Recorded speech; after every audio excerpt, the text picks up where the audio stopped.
गहरी रात की अंधेरे में एक पुराने हॉस्पिटल के दीवार से गुजरते हुए मनोज अपनी बहन अनु और उनके पति रवि के साथ चल रहा था। वे अपनी दादी को देखने आए थे, जो कुछ ही दिनों से बीमार थीं। अनु का मन हर बार जब इस हॉस्पिटल में आता, डर से भर जाता था। उसे लगता था कि इसे किसी भूतिया जगह में ले जा रहे हैं।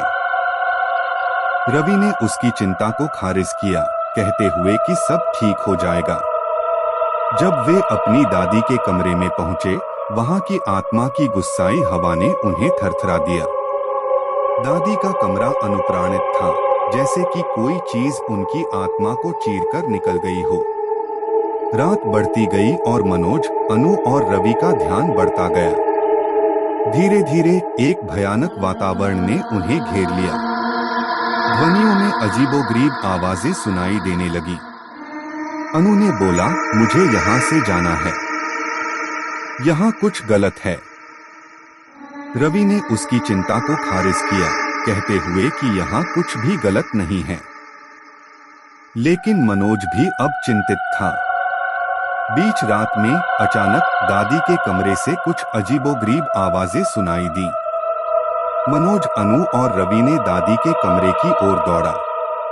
वहां पहुंचकर उन्होंने देखा कि दादी की कमरा खुला हुआ है और दादी अपने बिस्तर पर नहीं थी। उन्होंने हर जगह तलाश की, लेकिन दादी का कोई पता नहीं मिला। तभी मनोज ने एक बड़े दरवाजे को खोला और उसके पार दादी को देखा। वहां दादी एक अनजान कमरे में बैठी थी, जिसमें एक पुराना चिकित्सालय का सामान रखा हुआ था। वह अपने हाथों में कुछ लेकर बैठी थी और उनकी आंखों में एक अनजान भयानक चमक थी। मनोज, अनु और रवि ने दादी को वहां से बाहर निकालने की कोशिश की, लेकिन दादी के मुंह से एक विचित्र ध्वनि आई, तुम मुझे यहाँ से नहीं ले जा सकते।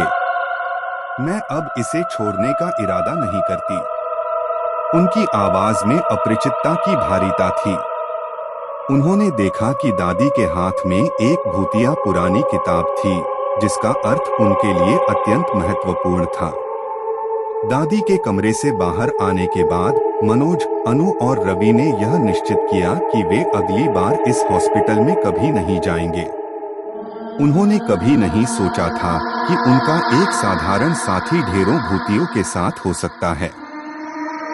उन्होंने अपने अनुभवों को देखकर सोचा, क्या वास्तव में भूतियों का अस्तित्व होता है? और क्या उनकी दादी को उस पुरानी किताब की भूत ले गई थी?